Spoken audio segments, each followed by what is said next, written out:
Well, good afternoon and welcome to Let's Talk here on WIN TV. I'm your host, Denise Rollard Barnes, publisher of the Washington Informer.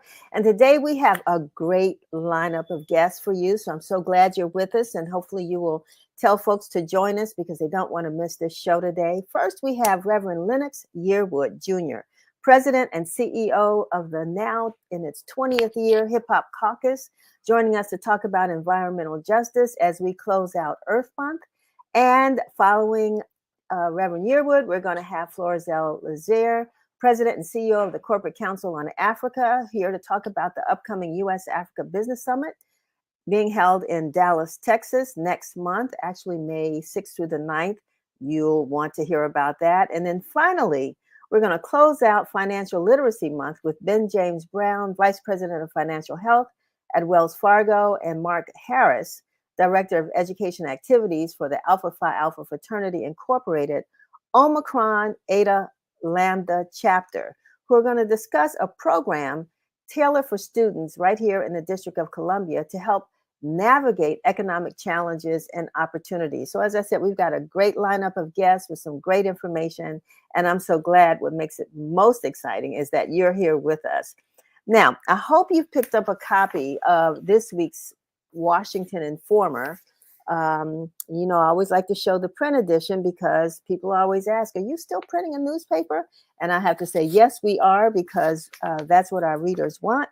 And some of us just love to still feel that ink between those pages between our fingers. So we hope you picked up a copy, which inside this edition is our Earth Day, a special, well, actually it's not Earth Day, it's our the WI Bridge edition. And, that's a monthly publication. I'm trying to pull it out for you so that you can see it. And that's the environmental issue. But this week we have our Bridge edition, which is focusing on, again, Earth Day, which was Monday, April the 22nd. And of course, the theme this year is plastic versus people, or people versus plastic. But at any rate, that's what's in this issue, and some very, very wonderful articles highlighting what's going on in the DMV as folks are challenging some of the environmental issues that are impacting our community. I want to say before I go on that the Bridge had a wonderful event just last night at Hill Prince, a nice restaurant, Black-owned restaurant. You all may remember Chef. Help me. Chef. Anyway, our wonderful chef is going to come to me in a second, but who owns Hill Prince. If you haven't been there, it's at 1331 8th Street Northeast. Chef Rock. I'm sorry, I don't know why I couldn't remember that. But Chef Rock owns Hill Prince at 1331 8th Street. It's a great venue for wonderful events. And there were close to about 150 folks there with a great panel. Well, you all heard Lafayette last week interviewing some of the panelists on WIN TV. So they were there last night.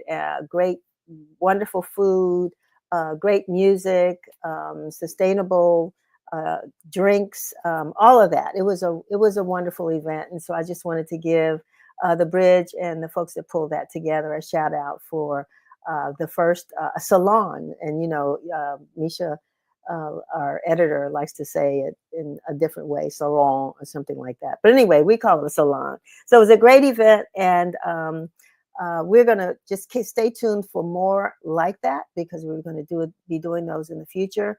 And we certainly want you to come out and join us. So an extension from that is our show today, which I think we have some great guests. Especially Reverend Yearwood, who's going to talk to us about environmental justice, sustainability, and the action that's taking place in our community to make sure that we, as he says, are able to continue not only to survive, but thrive. So again, I hope you picked up a copy of the Informer. Also want you to know that you can get the digital copy by visiting our website at washingtoninformer.com. And please share today's broadcast on your social media platforms and follow us on Facebook, Instagram, X, TikTok, Threads, Nextdoor, LinkedIn, and YouTube. Wherever you are, we are. And we want to make sure that you can share all of this great programming that we put together just for you with your friends and colleagues so that they can learn more about the news that impacts our community. We also ask that you would sign up or subscribe to our YouTube channel at Washington Informer TV.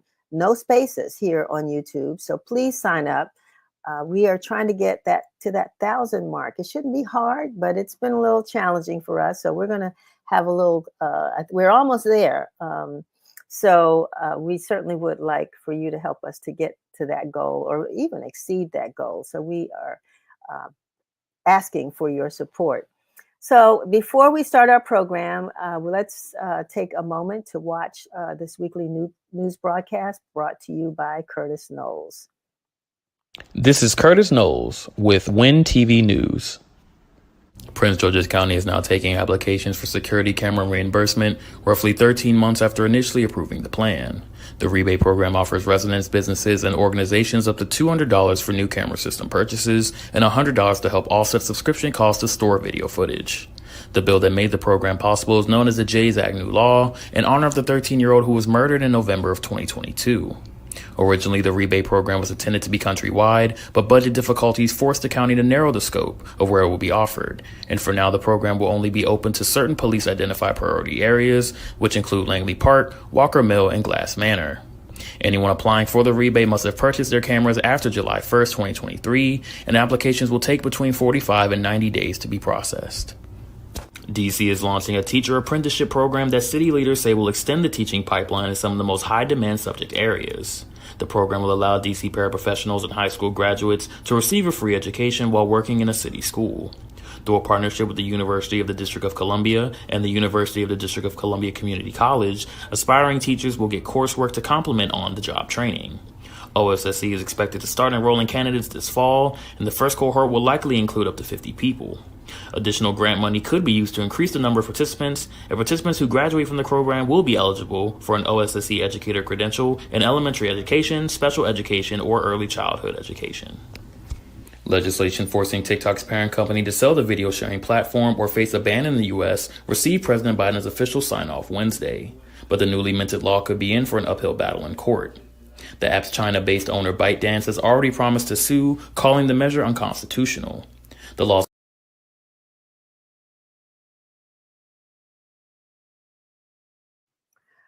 All right, looks like we missed a little bit of that last segment, but we want to thank Curtis for that broadcast and for bringing us up to date on news in the Informer and other news that we think is really important. So before we bring on our guest, Reverend Lennox Yearwood, again, President and CEO of the Hip Hop Caucus, let's take a look at this video. This is Curtis Knowles with. What's going on, y'all? This is Vic Mensa wishing a very happy and powerful 20th anniversary to the Hip Hop Caucus. 20 years of important work. I've been blessed to be working with the Hip Hop Caucus for almost 10 years now. And keep the movement going. We need y'all. Yes, sir.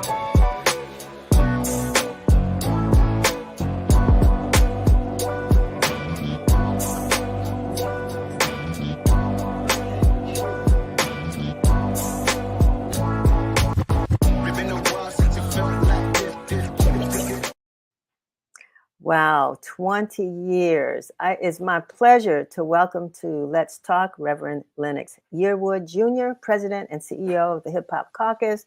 Welcome to Let's Talk.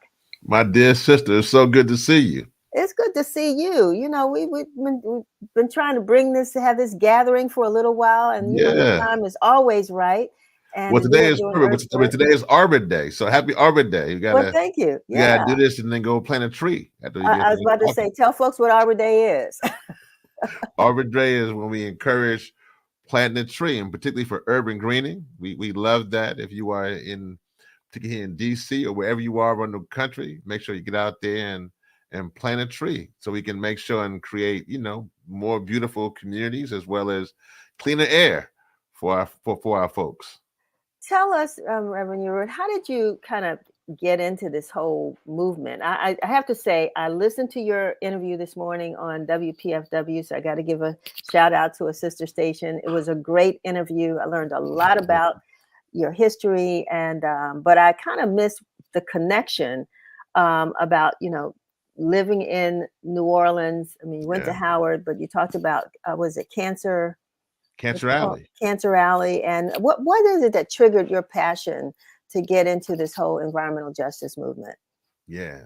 Well, first things first, I mean, 68% of African Americans live within 30 miles of a coal-fired power plant, causing us to have asthma, cancer, emphysema. And fortunately, yesterday, the first Black man who is in charge of the EPA, Michael Regan, who went to HBCU, the wrong HBCU, he went to A&T, but he went to HBCU.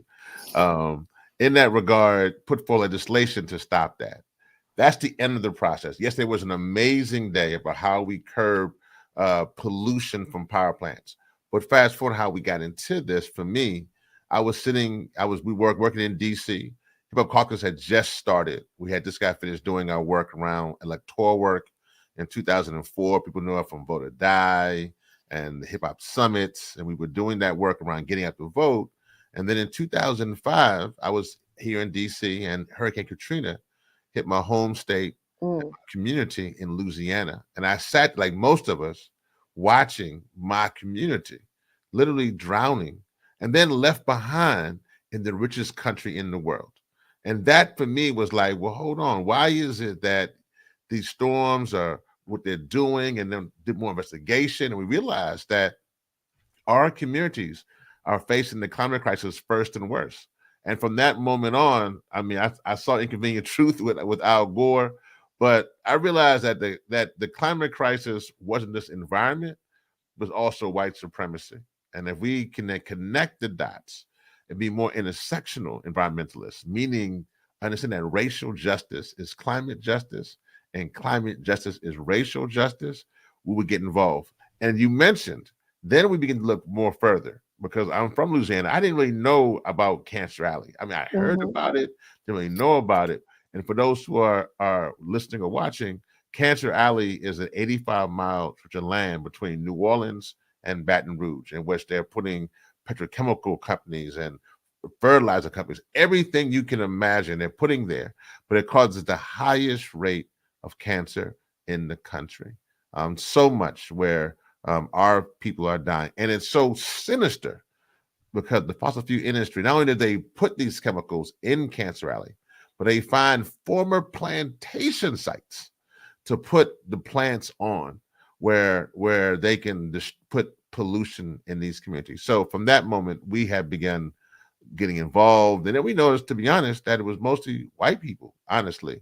People from California and Vermont who were talking about, nothing wrong. I mean, listen, I don't got a pair of Birkenstocks, but I'm just saying, I mean, it wasn't our community engaged, and we felt obligated at Hip Hop Caucus to educate our community about the climate crisis, how to get more engaged, and how to be the solution to creating what needs to be done so we can transition from fossil fuels to clean energy.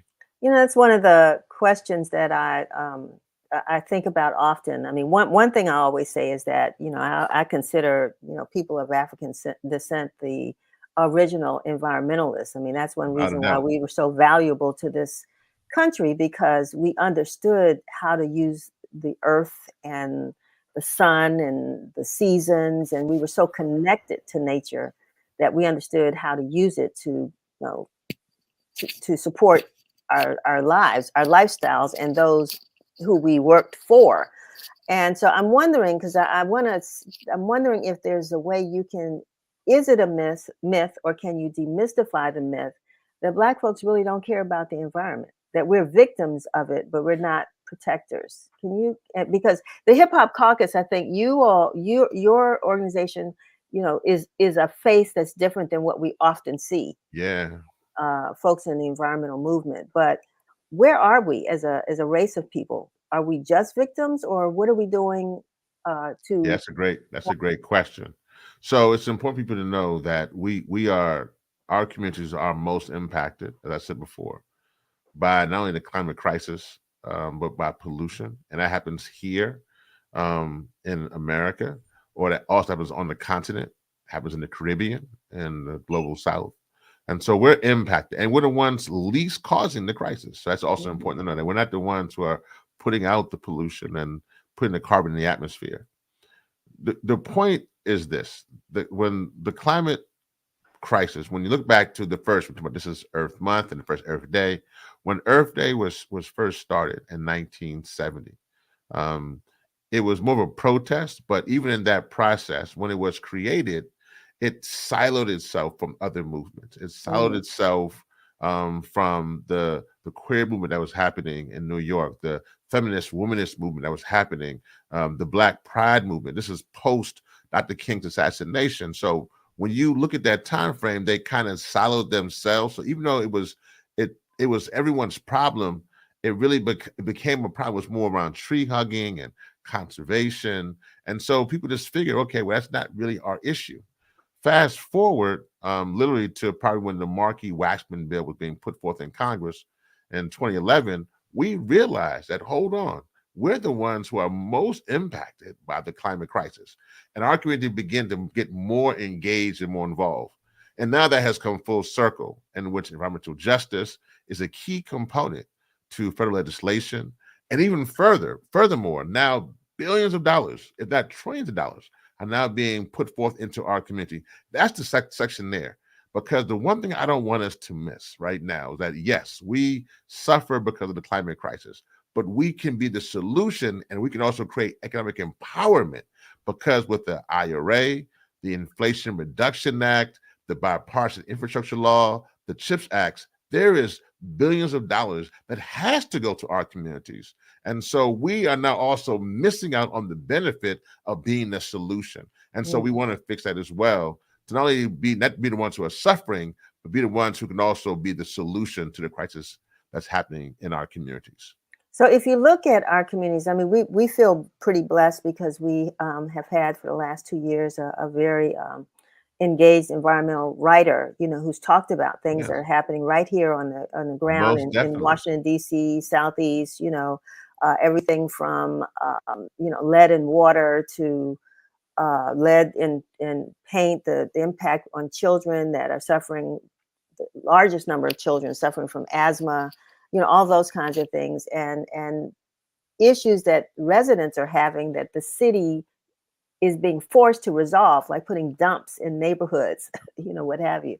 So if you were to, talk to folks in Washington, D.C. and advise them on what you think is one of the biggest climate problems we're facing here and what we could do about it, what would that response be? Well, I want to get an answer. I want to give a shout out to the Washington Informer, because I think that how you guys have been handling the environment is critical. I think that you have been stellar in that. You actually broke one of the biggest climate stories last year in our community at the March on Washington. I was only one of the few speakers who spoke on climate. And then you noticed that there were plenty. We want a minute of conversations, but to have only 3 to 5 minutes, the Washington Informer noticed that, put that forth, and then I saw that other papers and outlets were picking that story up. It was because of you breaking that story and noticing, and again, being at the March on Washington, seeing the disparities, seeing those stories not being connected, you brought that. I would say right now, the most important thing is to continue to reduce petrochemicals in our communities and petrochemical expansion. And when you say petrochemicals now, I mean, what does that mean from a layman's standpoint? What are we talking about? Well, petrochemicals are pretty much oil and gas. That's pretty much what that is. And oil and gas refineries are in our communities. And the fossil fuel industry, which realizes that they are losing. I mean, they realize now that they are going to run out of a product. And so they have to transition. And so one of those transitions is into petrochemicals and into plastics. And so, which is, people who don't know, plastics are mostly made out of oil and gas. And there's certain things we need out of plastic, but we don't need everything out of plastic. We just be very, very clear on that. And so the number one thing we need for us is to stop the expansion of petrochemicals throughout this country, because that again is mostly in our communities throughout. Vinyl chloride, which was the thing that exploded in East Palestine, is a petrochemical. And that's the thing that was created in Houston and then shipped through East Palestine, Ohio, which had exploded. But we need to reduce that. The second thing, I think, which is very important, is that we really need to ensure that the money that is being put forth out of the IRA, the Inflation Reduction Act, that our community is benefiting, is educated, and understand that literally the billions of dollars that is coming through our community right now, that we are there to accept those dollars, to understand what it means to use those dollars to create from EV charging stations, solar, to be able to educate our community on the climate crisis. That's number two. And then three, I think the third thing that's really important is clean air and clean water. My hat here is about Flint. This it marks 10 years since 2014, since Flint had the Flint water crisis, and they still don't have clean air. Right. And so in our communities, from Baltimore to Newark to DC, to Flint to LA, we need to make sure that we have clean air and clean water. No, it's interesting because a while ago I took one of those rides on the Anacostia River here in DC. And we were told that one of the biggest pollutants to the Anacostia River, of all things, was dog poop. Yeah. And so with the increase of dogs that we're seeing in it, I mean, we got dog lovers, I know, but with the increase of those animals now and people that don't clean up behind them, it's the poop that's, dirtying up the river. Who knew? And then people put it in plastic. That's not, that's the combination.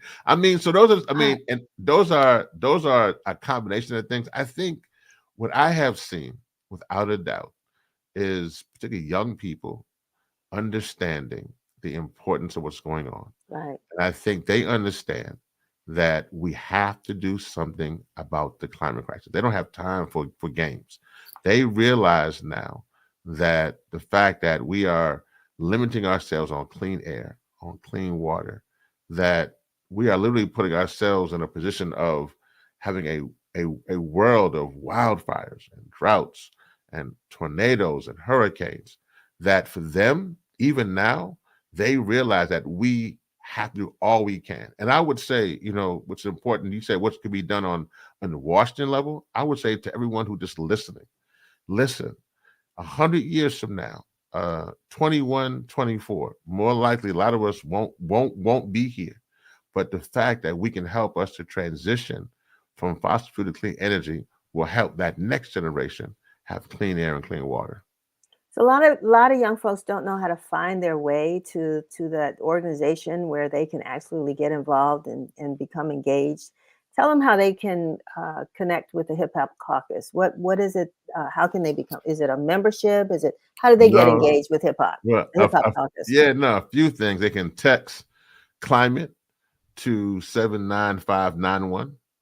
That's the first way. Text climate to 79591. And then they can follow us on social media at Hip Hop Caucus. They can also go to our website and see all the stuff that we've done. You're right. We've done, we do so many things from media. We have a new documentary out with Wanda Sykes that's now in the film festivals. There's music we've done around the issue with Common and Neo and so many others, and El Varner and Crystal Waters. And so I think that they can get involved that way. I think that we've launched season 6 of The Coolest Show, which you can listen to today, which is important, our podcast series that really puts forth solutions for BIPOC communities addressing climate and environmental injustices. And so they can go to thecoolestshow.com for that. But I would say the most important thing is just to make sure that climate and environmental justice is a part of the conversation in this year's election, and to make sure they get out and vote. I think that's probably the most important thing that they can do. Yeah, it's going back to the roots. That's where that's where the solutions are. That's one thing that's an easy thing to do, is just to go out and vote and make sure that those issues are on the agenda. We got a Democratic convention coming up. Actually, Democratic, Republican, and Oh, I guess yeah. independent conventions coming up. And we should be having our ears open to where the climate issues stand on the agendas of all those parties, so we know who to vote for. Correct? That's right. No, the narrative that climate movement is only about saving the polar bears and rainforests is missing the fact that pollution from fossil fuels contributes to the ruining of our planet. And we need that whoever politicians are, they need to understand that people are suffering extreme health consequences and are being displaced from their homes because of the climate crisis. And this must be something that must be brought forth every politician. But fortunately, we see that some are more interested than others because the fossil fuel industry is also paying off a lot of politicians as well. Okay. Something we have to pay a lot of attention to. And Reverend Yearwood, I just want to thank you so much for being with us, for bringing this, home, for helping us to understand how important and critical this issue is to, as you said before, what is it, our survival? That's And right. to No, protect yeah. us from extinction? Is that what Yeah, no. Young people understand. They understand that in the 20th century, our parents fought for equality. But now in the 21st century, they're still fighting for equality, but they're now fighting for existence. Right. And this issue is our lunch counter moment for the 21st century. Wow. Thank you so much for being with us today and for sharing thank you that. for having me. And looking forward to having you back again. We're not gonna put this issue down. We're gonna stick with it as long as we have to, because we just have to. We have no choice. Thank you. No, Exactly. I'll come in every single time. All righty, appreciate you. Have a good one. Yes, that was Reverend Lennox Yearwood, President and CEO of the Hip Hop Caucus. We can't talk enough about the climate and the environment and the impact that it's having on our communities. And so I really am honored that he was willing to spend some time with us today during Earth Month. But, this is a 24/7, 365-day a year issue. And so just glad to have him with us. And also now we're going to move on to our next guest, Florizelle Liser, who is President and CEO of the Corporate Council on Africa. But before we do so, we're going to watch this brief video.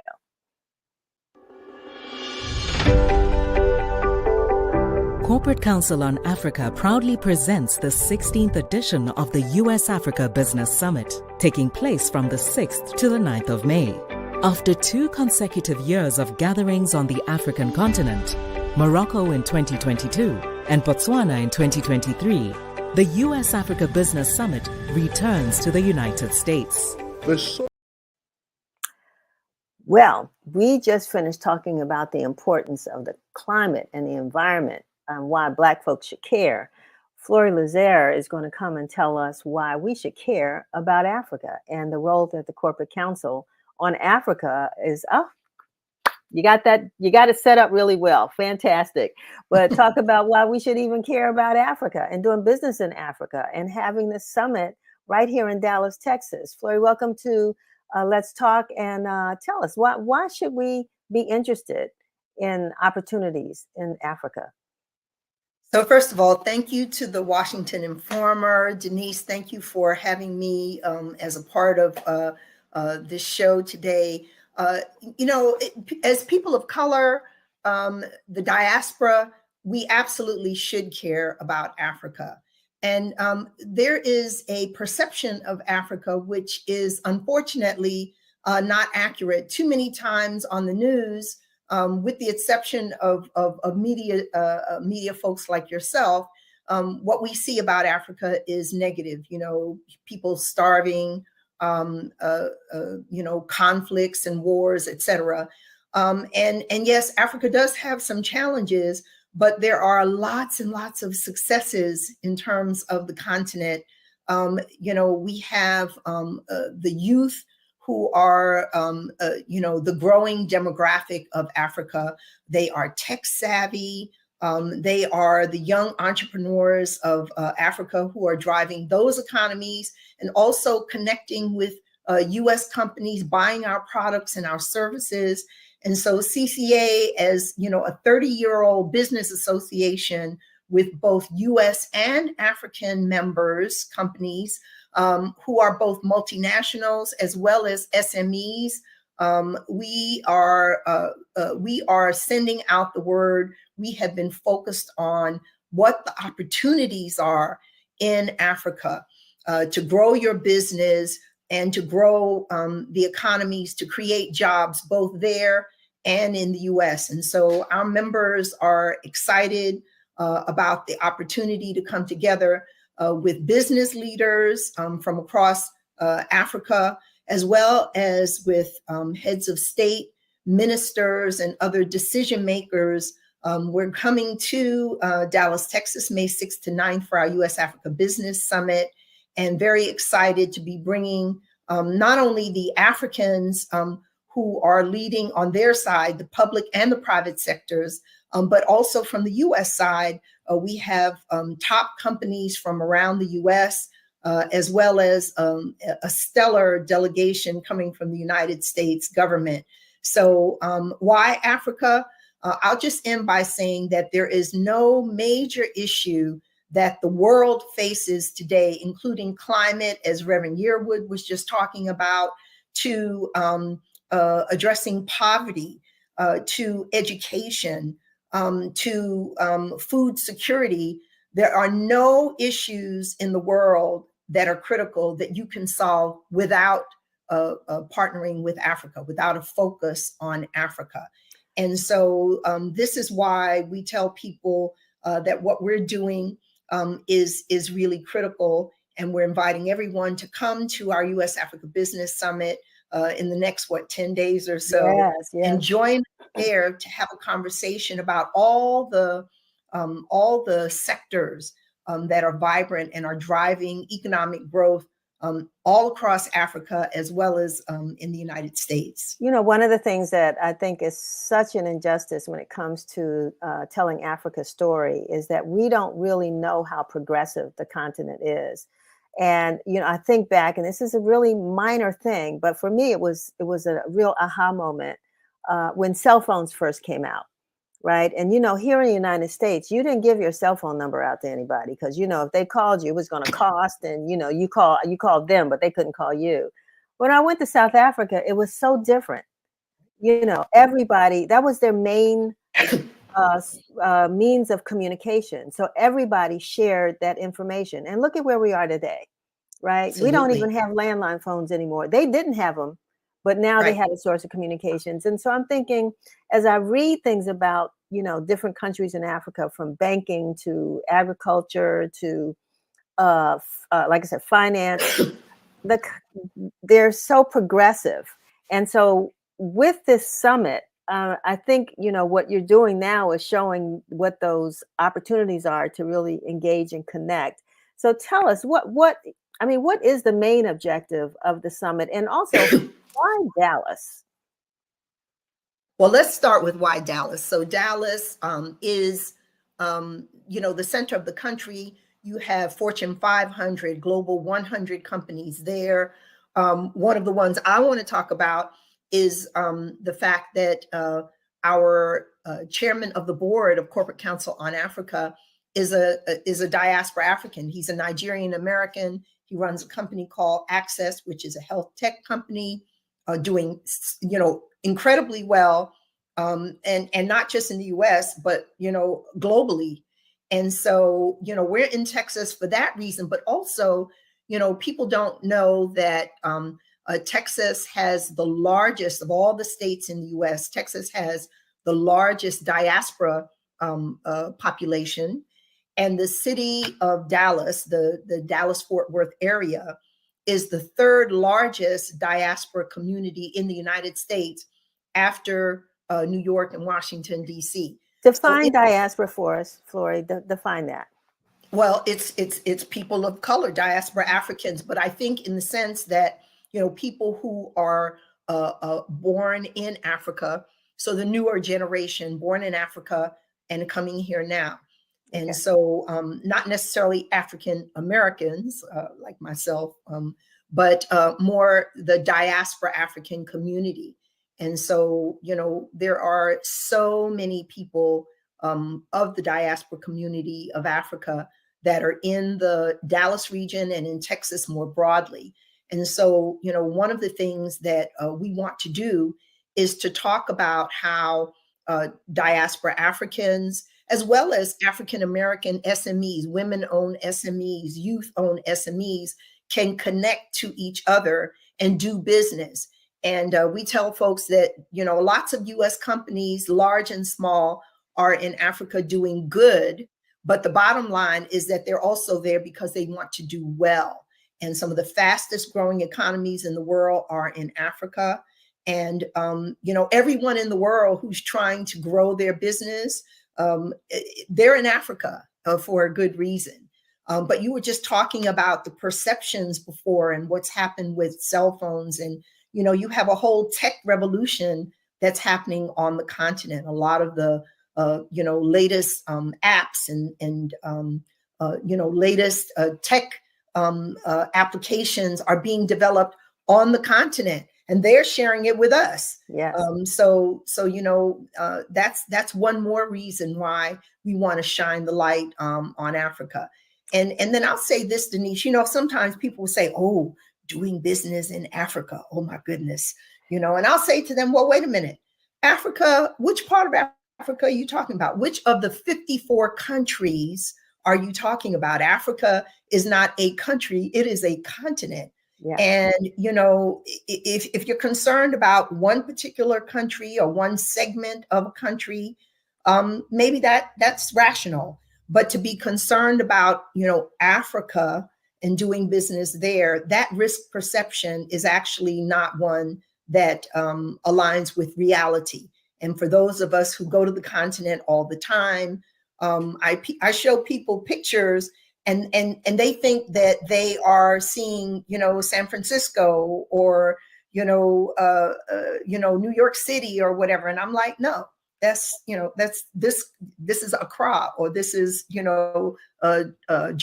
Or so again, the perceptions of Africa and of doing business in Africa is something that we are definitely working on, so that we can make sure that our stakeholders, both U.S. and African businesses and government leaders, know just what the potential is for our partnership.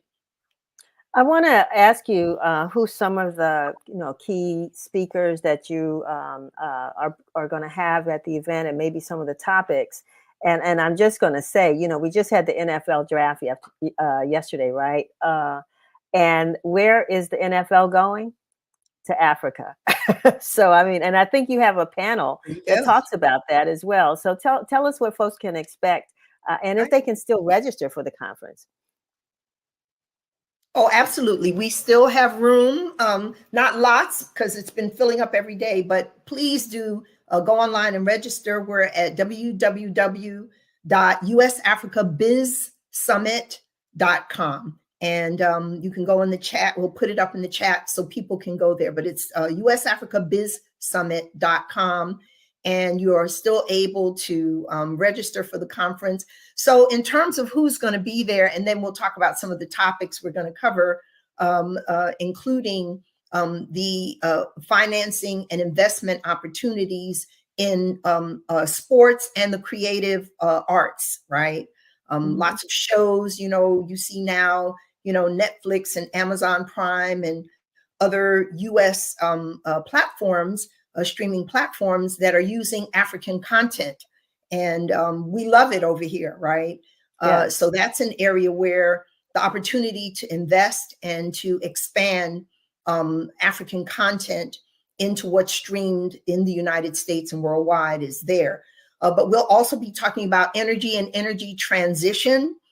Your former guest was, focused on that, the climate issues. But for Africa, their natural resources of oil and gas in particular are, tremendous. And they still have to develop that so that the people of Africa will have access to electricity. That's an issue which in this transition, people need to think about. But also, they have solar, they have hydro, There are many things that are on the continent where they're able to do that. Agribusiness is another area and sector we'll be focused on. Africa has something like 60% of the arable land in the world that is not yet cultivated. Wow. So when we're thinking about, what Africa can offer the world, Africa can offer the world food security, right? So investing in developing the agricultural sector there, and then value added agriculture, not just the raw products, but the value added products that are needed in the global food supply. Africa can play, a huge role in that. Health is another area. We have at least 4 or 5 sessions on different aspects of health. Manufacturing in Africa, during the COVID period, the Africans not being able to produce it meant that they often were the last in line to have access to those medicines. And so now we're looking at that and what the African can do in the health supply chains, not only for pharmaceutical products, but also for medical equipment. So, there are just lots of areas that we're going to be focused on and talking about during the summit. We have a session on SMEs. We have a session on, aviation. You keep mentioning SMEs, and I didn't stop before to ask you to share with the audience what that means. Small and medium-sized enterprises. Okay. All right. And sometimes people put an M in front of the MSME for micro, small, and medium-sized enterprises. And, those are the company in the US, those are companies that grow our economy with 50 or fewer employees. Yeah. In Africa, you have a lot of SMEs and MSMEs that, may have 10 people, but they're still driving the economic growth there. But I wanted to share, Denise, some of the folks that are coming. We have African heads of state, like a president, right? Mm-hmm. And prime ministers coming from, I won't mention their names, but the countries. So right. Angola, the president of Angola, Botswana, Cabo Verde, or Cape Verde, as some people would call it, Lesotho, Liberia, Malawi, Mozambique, Nigeria, Sierra Leone. We've got either heads of state or vice presidents or prime ministers coming from all those countries I mentioned. And then we have ministers of trade and health and ICT and digital. I didn't mention that. That's another topic we're focused on, is the whole digital economy that's so important for development in Africa and everywhere else in the world, including the US. And so we have ministers coming from probably more than 20 or 25 countries from across Africa. And then on the US side, we're really excited. Yesterday, the White House announced that the head of the US government delegation to our US Africa Business Summit will be Ambassador Linda Thomas Greenfield. Yes, okay. Our ambassador to the United Nations, and a longtime Africanist. She's been ambassador in different places, Liberia, et cetera, but who now is playing a global role. And that shows you how important Africa is for the US, that they will have Linda Thomas Greenfield coming. But we also have the head of the Millennium Challenge Corporation coming, the head of the US Trade and Development Agency coming. I think we have the Deputy Secretary of Commerce coming. Key people. Oh, and the chairperson of the U.S. Export-Import Bank is going to be there. And so, and the number 2 person, the deputy CEO of the U.S. Development Finance Corporation, DFC, they're going to be there. I'm sure I have missed someone. Yeah, well, so many top people coming from the U.S. government who will be meeting with these African heads of state and leaders. And last but not least, we have to talk about the private sector. We have CEOs and senior executives coming from U.S. and African companies. So we're very excited about that. We expect somewhere around 1,200 to 1,500 people That's for the wonderful. summit. So Yeah. we're really excited about that. But to save you, I'll tell you, I'll say it like my dad used to say it. Y'all, you have Lottie Dottie and everybody who is somebody is coming to the summit, no matter how big or small. And I like the fact that you're focused on the SMEs, since we talked about that, because you don't have to be a big corporation No, to come and find opportunities there at the summit in absolutely Africa. And it's great that it's being hosted now this year in the United States, because I know the last summit was in Botswana. How can people learn more about the Corporate Council in Africa? I know we're going to put the your website up so that people can go to the website. But can anybody be a member? What does it take to be a member of the So CCA? we have different levels of membership in Mhm. recognition of the fact that everyone that has an interest in Africa is not a multinational corporation. Right. So we have 3 levels of membership. And so for smaller companies, it's 5,000 a year. We have mid caps 10,000 a year, and then the big guys are 25,000 a year. Mhm. But I would say that probably 40% of our members are small and mid-sized companies, which Wonderful. I think also tells the story about who is driving the US economy, frankly, as well as our engagement with our economic engagement with Africa.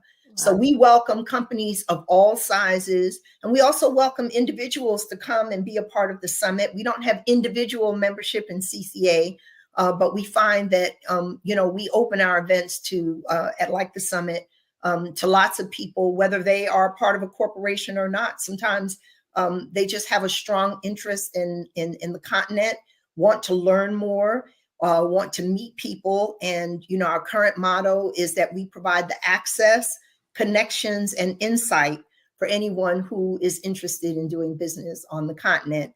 And this summit, we're telling people that we are bringing the best of Africa to meet with the best of America. Wonderful. Well, I want to thank you so very much for taking time out. I know that you all are busy trying to tie up loose ends and have get this conference on the road or get it going.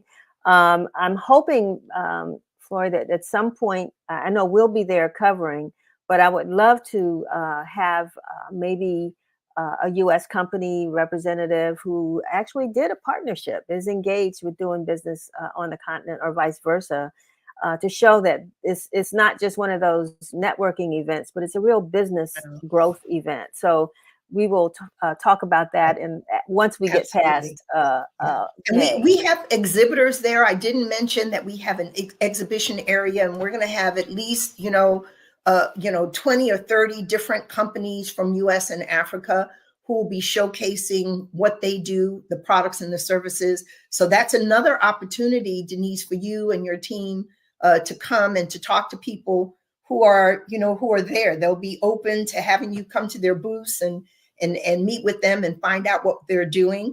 But let me just thank the Washington Informer for connecting us to your community of media partners from all across the country. This is very important to us, and we're delighted that you are a media partner for CCA, for our U.S. Africa Business Summit, and look forward to connecting more as we go forward. Well, it's important for us, and you all are a conduit for that we create these bridges and that we, connect more, because I think our future depends on it. So thank you for all the great work you're doing, and looking forward to seeing you in a couple of weeks. See you soon in Dallas. All righty. Okay. Thanks much.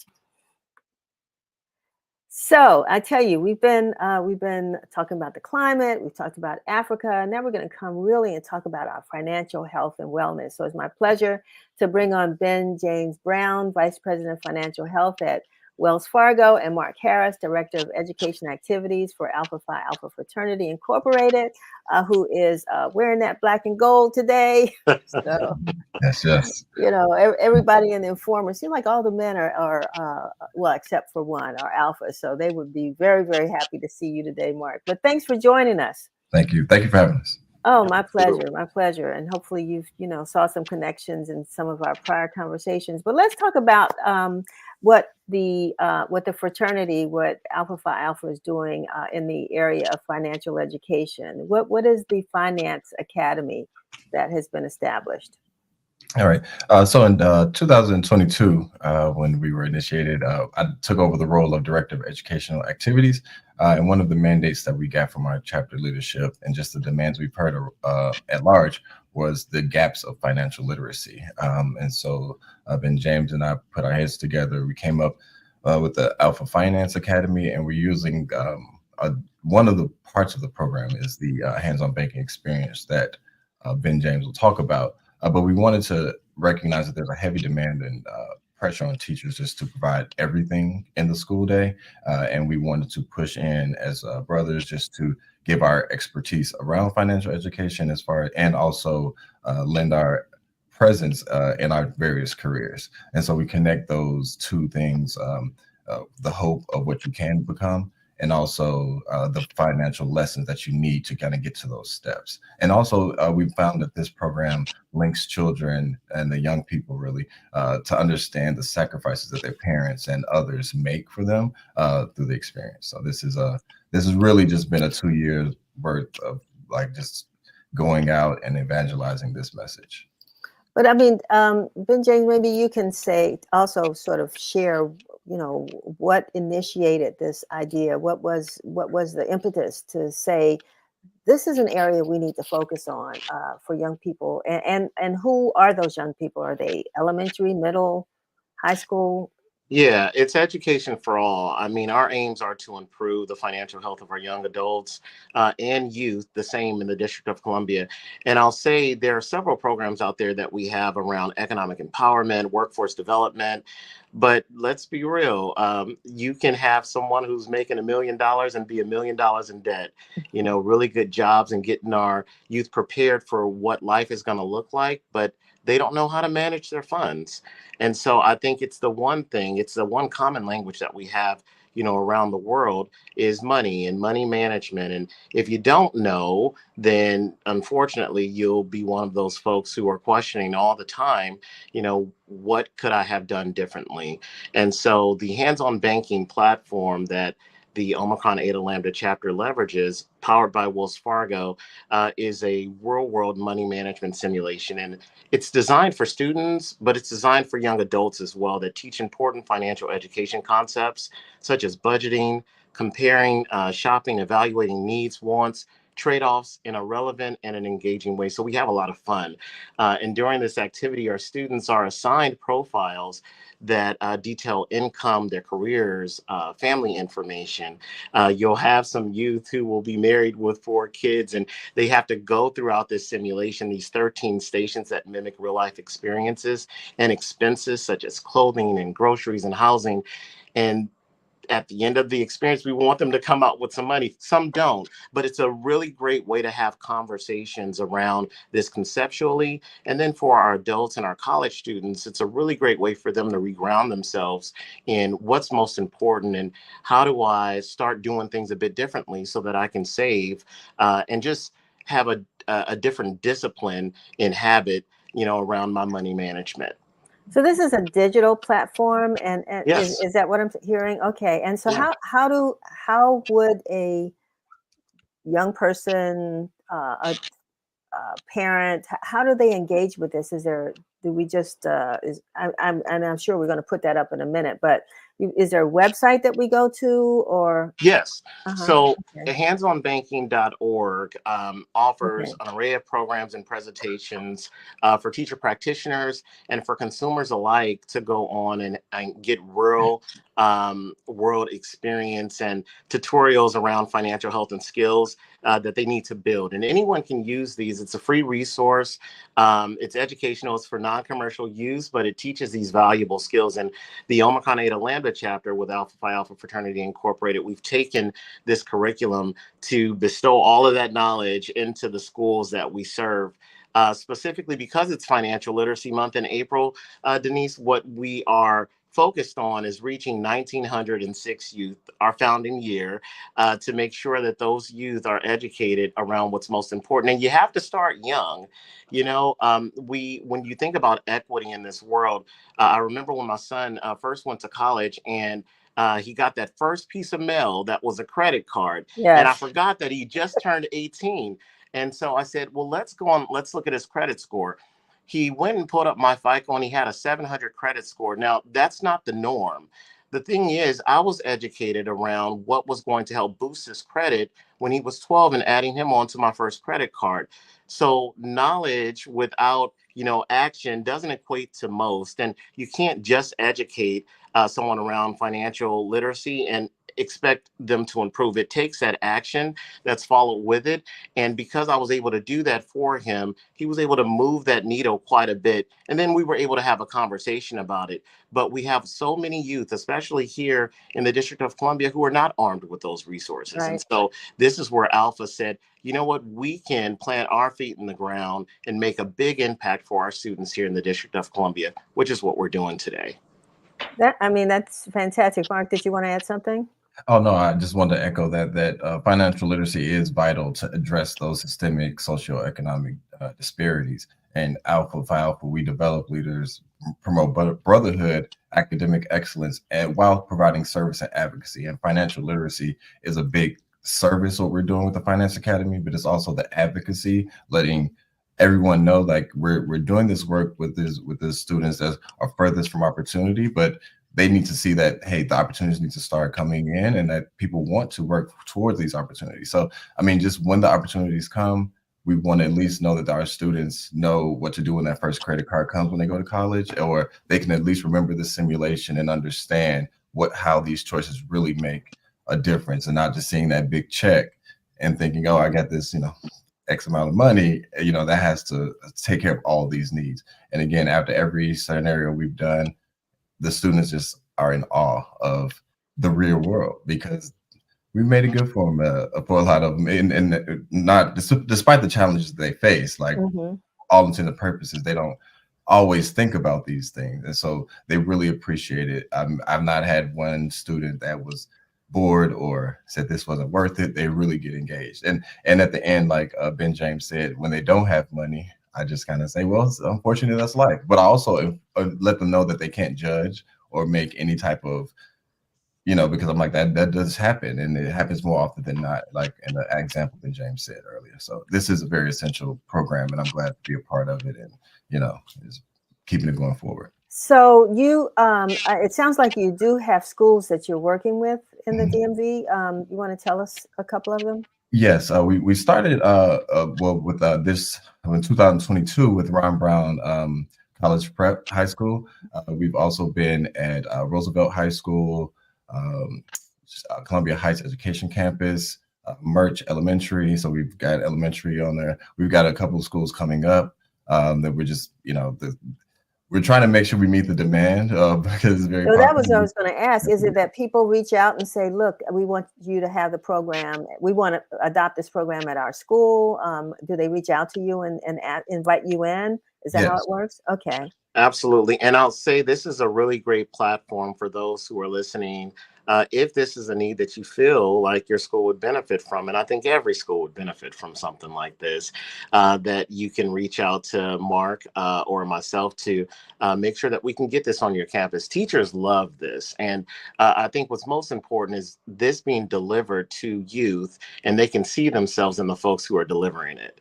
That makes such an impact and a difference in absorption of information. Again, you can't educate someone out of poverty. And so we need to make sure that that folks are able to see themselves in the folks who are presenting the information, and that they're doing it in a relevant, mindful, and deliberate, way. And I think that that's what the Alpha Finance Academy does for the students that we touch here in DC. There are a lot of churches in the area too that are trying to develop youth programs. Is this something that a church could do as well? Absolutely. Okay. Or organization that works with young people? any organization. And so what we want to make it easy for them. And so you can definitely tag an Alpha from the Omicron Eta Lambda chapter, where we can go out and we can deploy our resources, our time, dedicated to that organization so that they can too get this type of information. But for anyone, again, across the nation, they can go to handsonbanking.org and they can pull up this curriculum as well, so that they can have the same experiences that we're offering to the youth right here in the District of Columbia. And for every organization or any organization that wants to utilize the program, would they have to have, or would a Alpha member be available to walk them through it, or can they do this on their own? They can do it on their own. Okay. But I'll tell you, you know that, and Mark said it at the very beginning of this, almost 118 years of developing leaders, promoting brotherhood and academic excellence. The most important part of our fraternity is the providing service and advocacy for our community. So we want to be out there. We want to walk the walk and talk the talk, and we want to hold your hand through one of the most important things that folks need to learn, experience, and have savvy around, which is financial education. Well, I know one of your honorary, I won't say honorary, but one of your honored members would be so proud of what you were doing, because that's the path that he was on before he was unfortunately taken away from us. Is that's Dr. Martin Luther King, who talked about financial liberation and economic freedom. And so it sounds like you're walking the path that has been laid out for you, and providing that service to the community. We think, and I'm going to let you go in a minute, but because of the wide-ranging incidents that we're having throughout, not only in the district but across the country, with stores closing because kids are coming through and doing what kids shouldn't be doing, but what they do, not understanding the economics of it, right? So I'm thinking that this is one way of addressing that as well, when people recognize what crime costs, and how that increases prices and makes things more difficult for those who want to do things the right way. I don't know if you get into that, but just the education to me really has a ripple effect, beneficial ripple effect. It absolutely does. And I know we're short on time, but I'll tell you some of the stories that we share in the simulation. One of the examples that you just gave, when students are in a room, I typically go through and I count the price of shoes that they have on. And majority of the time, you have $1,000 in that room just in shoes from a couple of individuals. You have a couple of $1,000s inside of the classroom, and that couple of $1,000s is a down payment on a home. And folks, and then we start to talk about the value in home and how that can create generational wealth, and that you too can have it just with some additional focus and disciplines, and changes of your behavior right now. A lot of times they just don't know. Right. And so our opportunity is to be there to dispel some of these myths around what you can and cannot, do, that you can do it, and that we're here to help you along that journey. Right. And to get rid of that excuse that there's a very valid one, and is that nobody ever told me. So it's good that you all are there, that you have this program. I really hope folks will reach out and, take advantage of what the fraternity is doing. And I thank you so much for sharing it with our audience. Absolutely. It's our pleasure. All righty. Well, you all have a good day. Go out there and help us to make some money. And help to build our communities. All right. Take care. Well, this show was so informative for me, and it's we've run over, but we do that from time to time because the information is so important. And so I've learned a lot, and I hope that you have. I want to thank you so very much for watching Let's Talk today. We hope you found our discussions insightful and informative. And we want to extend a special thanks to our guests who were with us today. We certainly did enjoy the conversation. And we just want you to know that, we want you to tune in every week. Make sure that next month you join us. May is Older Americans Month, so we will be talking about issues that we think are important to those of us who are fortunate enough to be aging. Remember, that's a blessing because it could be another way. So we're going to have a great time with some Older Americans Month programming. And until then, we just want you to stay informed and stay curious. I want you to have a great weekend, and we will see you next week.